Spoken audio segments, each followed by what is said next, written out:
ಹೊಸ ಯೋಚನೆಗಳು ಬರ್ತಾ ಇಲ್ವಾ? ಒಂದೇ ಕಡೆ ಸ್ಟಕ್ ಆದ ಹಾಗೆ ಅನಿಸ್ತಿದ್ಯಾ? ಕೆಲವೊಮ್ಮೆ ಅದಕ್ಕೆ ಉತ್ತರ ನಮ್ಮ ಪಕ್ಕದಲ್ಲೇ ಇರಬಹುದು, ಅಂದ್ರೆ ನಾವು ಬಳಸೋ ಪದಗಳಲ್ಲೇ.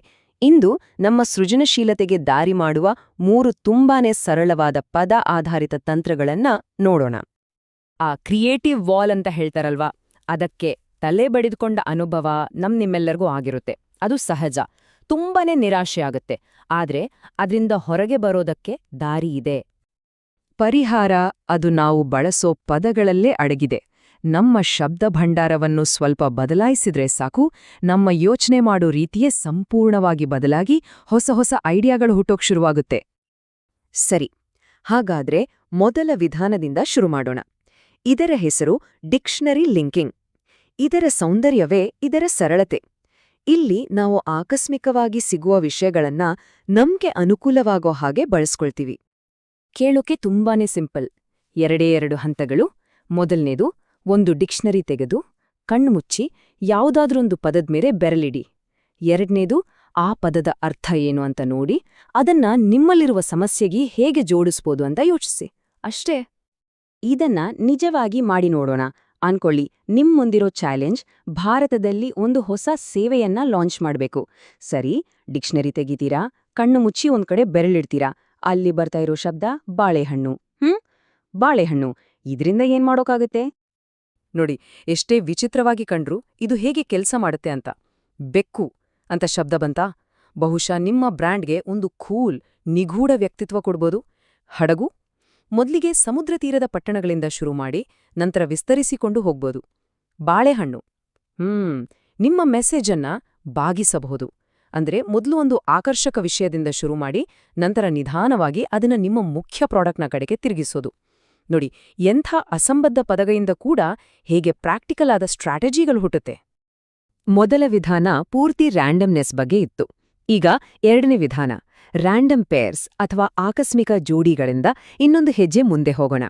ಇಲ್ಲಿ ಸಂಬಂಧವೇ ಇಲ್ಲದ 2 ವಿಷಯಗಳನ್ನ ಒಂದು ಕಡೆ ಸೇರಿಸಿ ಅವುಗಳ ನಡುವೆ ಆಗೋ ಸಂಘರ್ಷದಿಂದ ಏನು ಸೃಜನಾತ್ಮಕ ಕಿಡಿ ಹೊರಹೊಮ್ಮುತ್ತೆ ಅಂತ ನೋಡ್ತೀವಿ.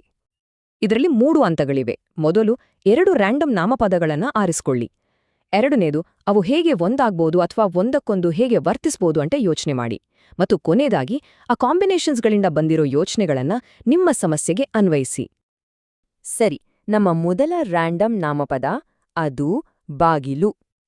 ಮತ್ತು 2ನೇಯದು ತುತೂರಿ. ಬಾಗಿಲು ಮತ್ತು ತುತೂರಿ. ಎಷ್ಟು ವಿಚಿತ್ರವಾದ ಜೋಡಿ ಅಲ್ವಾ? ಈಗ ಇವನ್ನ ಒಂದು ಮಾಡೋಣ. ಬಾಗಿಲು ಒಂದು ತರಹದ ಅಡೆತಡೆ, ತುತೂರಿ ಒಂದು ಶಬ್ದ. ಬಾಗಿಲು ತೆಗೆದಿರಬಹುದು ಅಥವಾ ಮುಚ್ಚಿರಬಹುದು. ಹಾಗೆ ತುತೂರಿ ಜೋರಾಗಿರಬಹುದು ಅಥವಾ ಮಂದವಾಗಿರಬಹುದು. ಯೋಚಿಸಿ, ಒಂದು ಗಾಜಿನ ಬಾಗಿಲಿನ ಆಚೆಯಿಂದೆ ನೋಡಿದ ಹಾಗೆ ಒಂದು ಶಬ್ದವಿಲ್ಲದ ತುತೂರಿ ಹೇಗೆ ಕಾಣಬಹುದು? ಅಥವಾ ಪಕ್ಕದ ರೂಮ್ನಿಂದ ಸಣ್ಣದಾಗಿ ಕೇಳಿಬರೋ ಶಬ್ದದ ಹಾಗೆ? ನೋಡಿ, ಈ ಅಬ್ಸ್ಟ್ರಾಕ್ಟ್ ಯೋಚನೆಗಳು ನೇರವಾಗಿ ಮಾರ್ಕೆಟಿಂಗ್ ಐಡಿಯಾಗಳಾಗಿ ಹೇಗೆ ಪರಿವರ್ತನೆ ಆಗ್ತವೆ ಅಂತ. ಬಾಗಲು ಮತ್ತು ತುತ್ತೂರಿಯಿಂದ ಪೂರ್ತಿಯಾಗಿ ಮೌನವಾಗಿರೋ ಒಂದು ಜಾಹೀರಾತು ಅಭಿಯಾನದ ಯೋಚನೆ ಬರಬಹುದು, ಅಥವಾ ಪಕ್ಕದ ಮನೆಯಿಂದ ಶಬ್ದ ಕೇಳಿದ ಹಾಗೆ ವರ್ಡ್ ಆಫ್ ಮೌತ್ ಸ್ಟ್ರಾಟಜಿ ರೂಪಿಸಬಹುದು. ಇನ್ನೊಂದು ಜೋಡಿ ತಗೊಳ್ಳೋಣ. ಕಾರ್ ಮತ್ತು ಸುತ್ತಿಗೆ ಜೋಡಿಯಿಂದ ಒಂದು ಸ್ಲೆಡ್ಜ್ ಹ್ಯಾಮರ್ ಅಪ್ರೋಚ್, ಅಂದ್ರೆ ತುಂಬಾನೇ ಡೈರೆಕ್ಟ್ ಆಗಿರೋ ಕ್ಯಾಂಪೇನ್ ಮಾಡೋ ಯೋಚನೆ ಬರಬಹುದು, ಅಥವಾ ಅದರಿಂದಾನೇ ಪ್ರಾಡಕ್ಟ್ ಸೆಕ್ಯೂರಿಟಿ ಬಗ್ಗೆ ಒಂದು ಕ್ಯಾಂಪೇನ್ ಮಾಡೋ ಐಡಿಯಾ ಕೂಡ ಬರಬಹುದು. ಮತ್ತು ಈಗ ನಮ್ಮ ಕೊನೆಯ ತಂತ್ರ, ಥೆಸಾರಸ್ ಸರ್ಫಿಂಗ್. ಹೌದು, ಆ ಒಂದು ಕಾಲದ ಧೂಳು ಹಿಡಿದ ಸಮಾನಾರ್ಥಕ ಪದಕೋಶ. ಅದು ನಿಮ್ಮ ಸೃಜನಶೀಲತೆಯ ಗುಪ್ತ ಅಸ್ತ್ರವಾಗಬಹುದು. ಪ್ರೋಸೆಸ್ ತುಂಬಾನೇ ಸರಳ. ನಿಮ್ಮ ಈಗಿನ ಪ್ಲಾನ್ನಲ್ಲಿರೋ ಒಂದು ಮುಖ್ಯ ಪದದಿಂದ ಶುರು ಮಾಡಿ. ಅದನ್ನ ಥೆಸಾರಸ್ನಲ್ಲಿ, ಅಂದ್ರೆ ಸಮಾನಾರ್ಥಕ ಪದಕೋಶದಲ್ಲಿ ಹುಡುಕಿ. ಆಮೇಲೆ ಆ ಪದಗಳ ಸರಪಳಿಯನ್ನ ಹಿಂಬಾಲಿಸಿ. ಪ್ರತಿ ಹೊಸ ಪದ ಒಂದು ಹೊಸ ಯೋಚನೆಗೆ ಸ್ಫೂರ್ತಿ ನೀಡ್ಲಿ. ಒಂದು ಸಾಮಾನ್ಯ ಪದದಿಂದ ಶುರು ಮಾಡೋಣ. ಉದಾಹರಣೆಗೆ ಜಾಹೀರಾತು ಅಂತ ಅಂದ್ಕೊಳ್ಳಿ. ನೋಡೋಣ ಇದು ನಮ್ಮನ್ನ ಎಲ್ಲಿಗೆ ಕರ್ಕೊಂಡು ಹೋಗುತ್ತೆ ಅಂತ. ಥೆಸಾರಸ್ನಲ್ಲಿ ಹುಡುಕಿದಾಗ ಇದು ನಮ್ಮನ್ನ ಪ್ರಕಟಣೆ ಅಂತ ಪದದ ಕಡೆ ಕರ್ಕೊಂಡೋಗುತ್ತೆ. ಯೋಚನೆದ ದಿಕ್ಕು ಬದಲಾಗ್ತಿದೆ ಅಲ್ವಾ? ಮತ್ತು ಅಲ್ಲಿಂದ ಆ ಪದಗಳ ಸರಪಳಿಯ ಕೊನೆಯಲ್ಲಿ ನಮ್ಗೆ ಸಿಗೋದು ಆವಿಷ್ಕಾರ. ನಾವು ಶುರು ಮಾಡಿದ ಪದಕ್ಕಿಂತ ಇದು ಪೂರ್ತಿ ಬೇರೆ ಥರ ಇದೆ. ಜಸ್ಟ್ 3 ಹೆಜ್ಜೆಗಳಲ್ಲಿ ಜಾಹೀರಾತು ಅಂತ ಒಂದು ಕಾಮನ್ ಪದದಿಂದ ಆವಿಷ್ಕಾರ ಅಂತ ಒಂದು ಎಕ್ಸೈಟಿಂಗ್ ಪದದ ಕಡೆ ಬಂದಿದೀವಿ.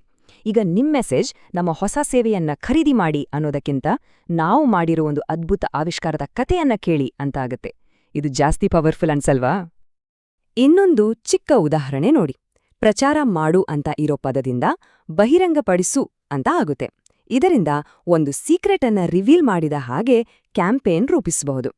ಜಾಹೀರಾತು ಪದದಿಂದ ಪ್ರಕಟಣೆ ಅಂತ ಆಗಿ ಒಂದು ಫ್ರೀ ಇ-ಬುಕ್ ಕ್ರಿಯೇಟ್ ಮಾಡೋ ಯೋಚನೆ ಬರಬಹುದು. ಸರಿ, ಹಾಗಾದ್ರೆ ನಾವು 3 ಸರಳವಾದ ಆದರೆ ತುಂಬಾನೇ ಶಕ್ತಿಯುತ ಸಾಧನಗಳನ್ನ ನೋಡಿದ್ದೇವೆ. ಇವು ಕೇವಲ ಗೇಮ್ಸ್ ಅಲ್ಲ, ಇವು ನಿಮ್ಮ ಸೃಜನಶೀಲತೆಯ ಗೋಡೆಯನ್ನ ಒಡೆಯೋಲಿಕ್ಕೆ ಬಳಸೋ ಪ್ರಾಕ್ಟಿಕಲ್ ತಂತ್ರಗಳು. ನೆನ್ಪಿರಲಿ, ಡಿಕ್ಷನರಿಯಿಂದ ಒಂದು ರ್ಯಾಂಡಮ್ ಪದ ಆರಿಸ್ಕೊಳ್ಳೋದು, ಸಂಬಂಧ ಇಲ್ದೇ ಇರೋ 2 ನಾಮಪದಗಳನ್ನ ಜೋಡಿಸೋದು, ಅಥವಾ ಸಮಾನಾರ್ಥಕ ಪದಗಳ ಸರಪಳಿಯನ್ನ ಹಿಂಬಾಲಿಸೋದು. ಈ 3 ದಾರಿಗಳು ನಿಮ್ಮನ್ನ ಹೊಸ ಯೋಚನೆಗಳ ಕಡೆಗೆ ಕರ್ಕೊಂಡು ಹೋಗ್ಬೋದು. ಹಾಗಾದ್ರೆ ನಿಮ್ಮ ಮುಂದಿನ ದೊಡ್ಡ ಐಡಿಯಾ ಕೇವಲ ಒಂದು ಪದದಷ್ಟು ದೂರದಲ್ಲಿದೆ ಅಂತ ಅರ್ಥ. ಆ ಪದ ಯಾವುದು? ಹೋಗಿ ಅದನ್ನ ಹುಡುಕಿ.